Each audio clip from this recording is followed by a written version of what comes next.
और दोस्तों आज के अपने इस वीडियो में हम आपको जानकारी देने वाले हैं भगवत गीता के अध्याय 1 के महात्म्य के बारे में। तो चलिए दोस्तों बिना कोई देरी के हुए शुरू करते हैं इस वीडियो को। श्री पार्वती जी ने कहा, हे भगवान, आप सब तत्वों के ज्ञाता हैं। आपकी कृपा से मुझे श्री विष्णु संबंधी नाना प्रकार के धर्म सुनने को मिले जो समस्त लोक का उद्धार करने वाले हैं। हे देवादिदेव, अब मैं गीता का महात्म्य सुनना चाहती हूँ, जिसका श्रवण करने से श्री हरि की भक्ति बढ़ती है। इस पर भगवान महादेव जी बोले, जिनका श्री विग्रह अलसी के फूल की भांति श्याम वर्ण का है, पृथ्वीराज गरुड़ ही जिनके वाहन हैं, जो अपना महिमा से कभी च्युत नहीं होते तथा शेषनाग की सैया पर शयन करते हैं, उन भगवान महाविष्णु की हम उपासना करते हैं। एक समय की बात है, मूर दैत्य के नाशक भगवान विष्णु शेषनाग के रमणीय आसन पर सुख पूर्वक विराजमान थे। उस समय समस्त लोगों को आनंद देने वाली भगवती लक्ष्मी ने आदर पूर्वक भगवान श्री हरि विष्णु से प्रश्न किया। श्री लक्ष्मी जी ने पूछा, हे भगवान, आप संपूर्ण जगत का पालन करते हुए भी अपने ऐश्वर्य के प्रति उदासीन से होकर जो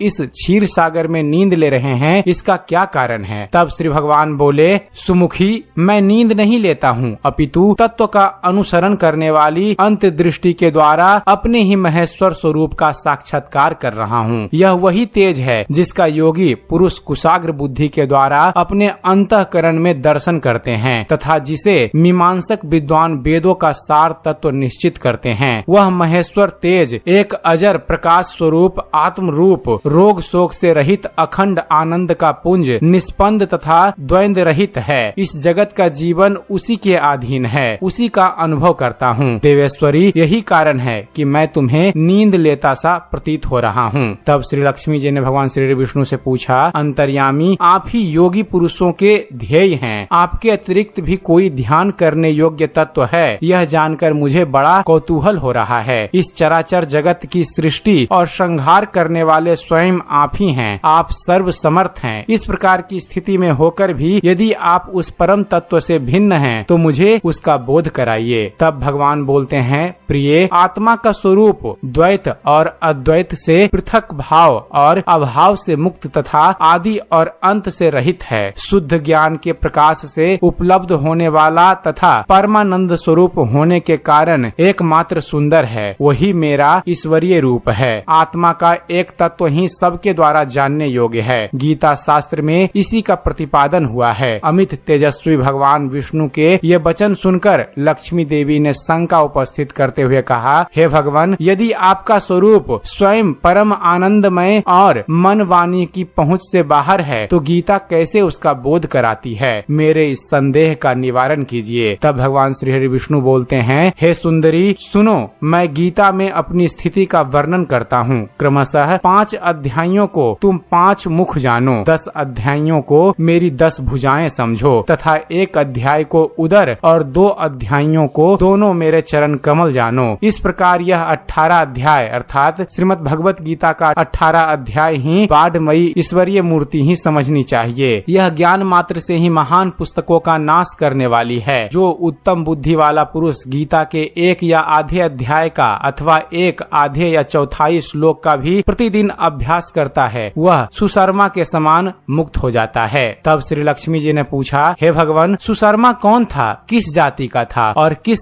कारण से उसकी मुक्ति हुई? तब भगवान श्री हरि विष्णु बोलते हैं, हे प्रिय, सुशर्मा बड़ी खोटी बुद्धि का मनुष्य था और पापियों का तो वह शिरोमणि ही था। उसका जन्म वैदिक ज्ञान से शून्य और क्रूरता पूर्ण कर्म करने वाले ब्राह्मणों के कुल में हुआ था। वह न ध्यान करता था, न जप, न होम करता था, न अतिथियों का सत्कार। वह मूढ़ होने के कारण सदा विषयों के सेवन में ही लगा रहता था। हल जोतता था और पत्ते बेचकर जीविका चलाता था। उसे मदिरा पान का व्यसन था तथा वह मांस भी खाया करता था। इस प्रकार उसने अपने जीवन का दीर्घ काल व्यतीत कर दिया। एक दिन बूढ़ बुद्धि सुशर्मा पत्ते लाने के लिए किसी ऋषि की वाटिका में घूम रहा था। इसी बीच काल रूपधारी काले सांप ने उसे डस लिया। सुशर्मा की मृत्यु हो गई। तदंतर वह अनेक नरकों में जा वहाँ की यातनाएं भोग कर मृत्यु लोक में लौट आया और वहाँ बोझ ढोने वाला बैल हुआ। उस समय किसी पंगु ने अपने जीवन को आराम से व्यतीत करने के लिए उसे खरीद लिया। बैल ने अपनी पीठ पर पंगु का भार ढोते हुए बड़े कष्ट के 7-8 वर्ष बिताए। एक दिन पंगु ने किसी ऊंचे स्थान पर बहुत देर तक बड़ी बड़ी तेजी के साथ उस बैल को घुमाया। इससे वह थककर बड़े वेग से पृथ्वी पर गिरा और मूर्छित हो गया। उस समय वहाँ कौतूहल बस आकृष्ट हो बहुत से लोग एकत्रित हो गए। उस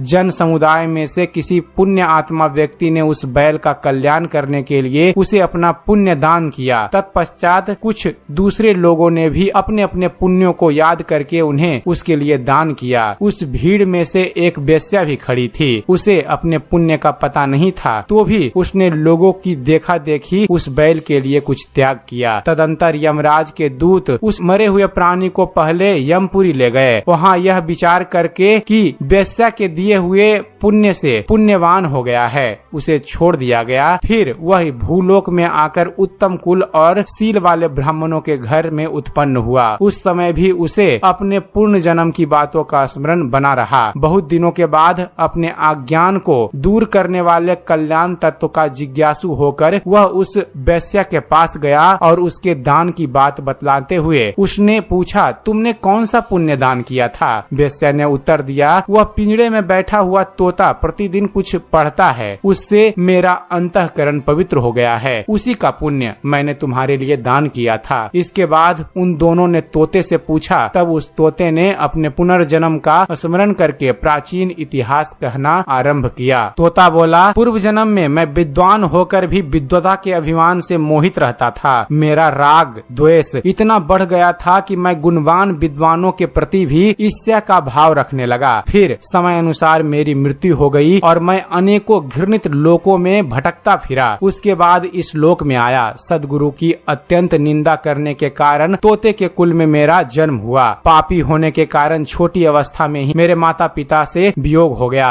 एक दिन मैं ग्रीष्म ऋतु में तपे मार्ग पर पड़ा था। वहाँ से कुछ श्रेष्ठ मुनि मुझे उठा लाए और महात्माओं के आश्रम के भीतर एक पिंजड़े में उन्होंने मुझे डाल दिया। वहीं मुझे पढ़ाया गया। ऋषियों के बालक बड़े आदर के साथ गीता के प्रथम अध्याय का अध्ययन करते थे। उन्हीं से सुनकर मैं भी बार बार पाठ करने लगा। इसी बीच में एक चोरी करने वाले बहेलिये ने मुझे वहाँ से चुरा लिया। तत्पश्चात इस देवी ने मुझे खरीद लिया। पूर्व काल में मैंने इस प्रथम अध्याय का अध्ययन किया था, जिससे मैंने अपने पापों को दूर किया है। फिर उसी से इस वेश्या का भी अंतःकरण शुद्ध हुआ है और उसी के पुण्य से ये द्विज श्रेष्ठ सुशर्मा भी पाप मुक्त हुए हैं। इस प्रकार परस्पर वार्तालाप और गीता के प्रथम अध्याय के महात्म्य की प्रशंसा करके वे तीनों निरंतर अपने अपने घर पर गीता का अभ्यास करने लगे। फिर ज्ञान प्राप्त करके वे मुक्त हो गए। इसलिए जो श्रीमद् भगवत गीता का प्रथम अध्याय को पढ़ता, सुनता तथा अभ्यास करता है, उसे इस भव सागर से पार करने में कोई कठिनाई नहीं होती। तो दोस्तों, यह थी जानकारी श्रीमद् भगवत गीता के अध्याय 1 के महात्म्य के बारे में। उम्मीद करते हैं फ्रेंड्स आप सभी को हमारा यह वीडियो पसंद आया होगा। अगर वीडियो पसंद आया हो तो वीडियो को लाइक और शेयर करना ना भूलिएगा।